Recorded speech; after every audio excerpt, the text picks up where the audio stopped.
Hello, my lovelies. I am here with a haul, most of which is blind buys, and it's a bit of a range in terms of prices. There's nothing here that I consider like super expensive, but there are some more expensive for my budget anyway. So we're talking about nearer to £100. We've got some affordable stuff, and then we've got some much cheaper stuff, and there's a bit of a mix today.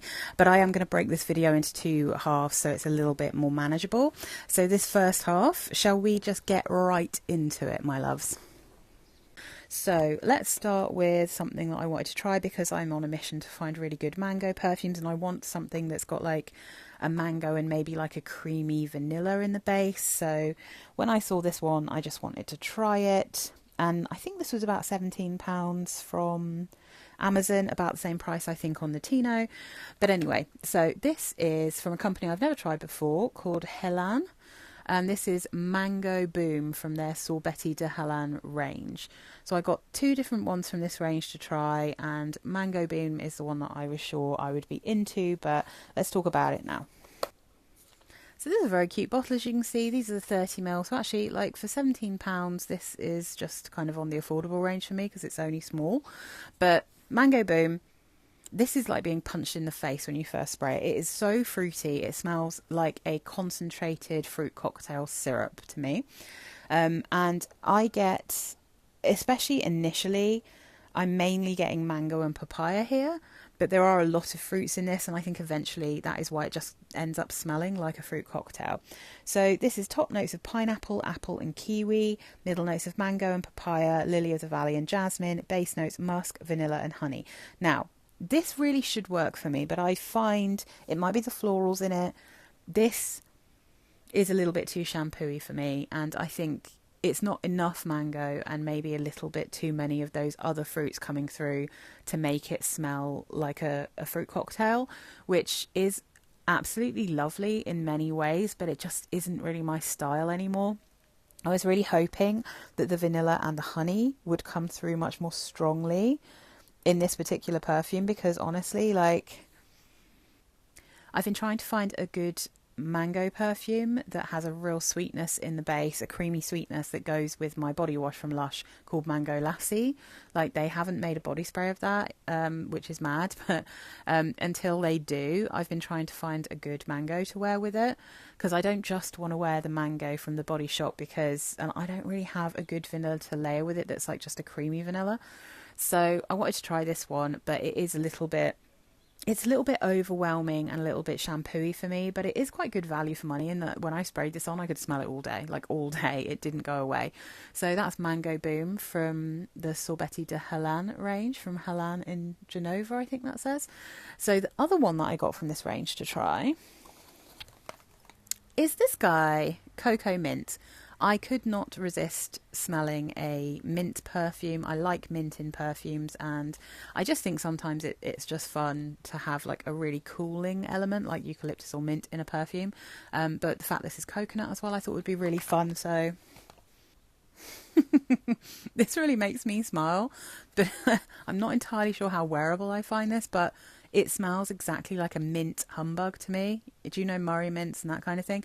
A mint humbug, which is a hard candy, a hard sort of caramel toffee candy with mint in it, which is a taste that I adore and a smell that I quite like.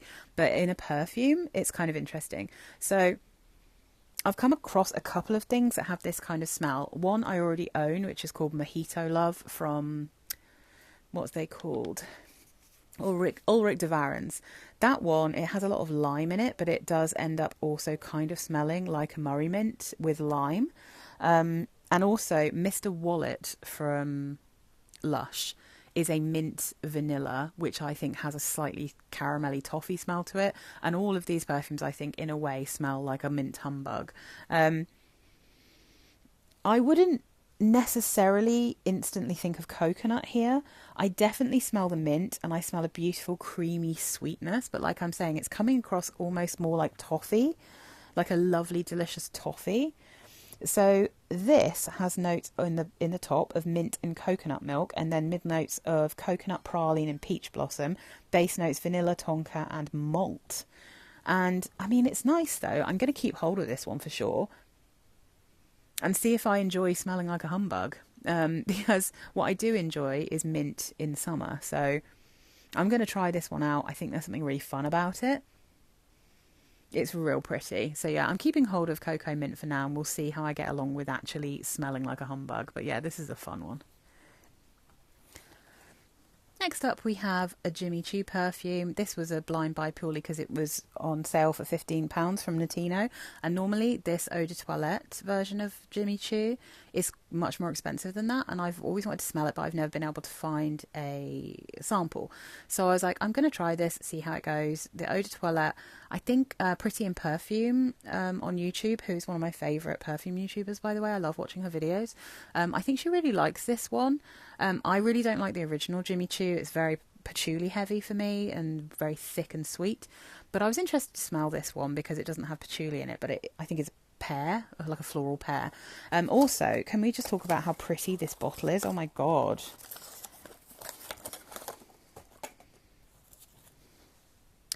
It has, I don't know how well it will come out on the video, but it has this gorgeous iridescent sheen on this bottle, which is so cute. So I'm just going to spray this one out because, I mean, hands up immediately. I should have known better. Me and Jimmy Choo, not so much. I find their perfumes to be chemically, and I always have, every one I've had. I think often there's so much ambroxan in them that it makes my head split in two, but I wanted to try it.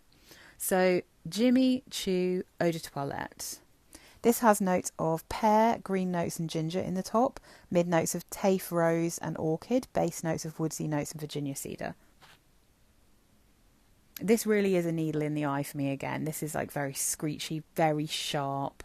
It's got the same sharpness that I get in Jimmy Choo Floral, which I do think is a massive overdose of ambroxan. And ambroxan to me is just like a headache in a bottle if there's too much of it. So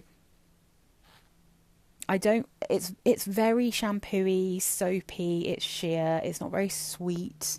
I am getting fruit.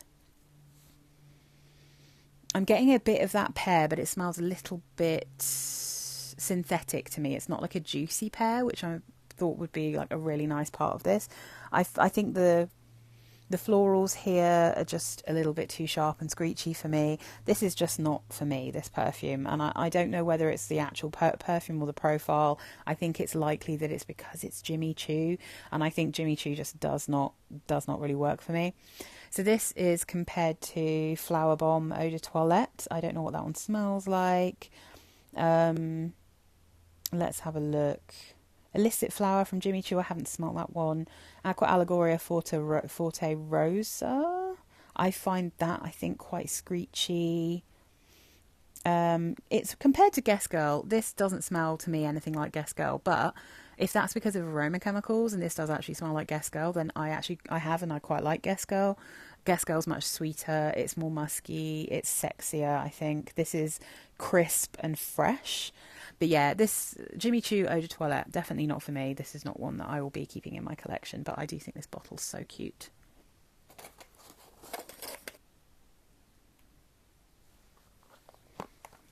This here is the reason I did a Notino order, and that's why I ended up with that Jimmy Choo and a few other things you'll see here. So this is Bannana from Ajmal. I always want to try affordable banana perfumes when they come out. Sometimes I want to try the not affordable banana perfumes when they come out, if I can get hold of them in the UK.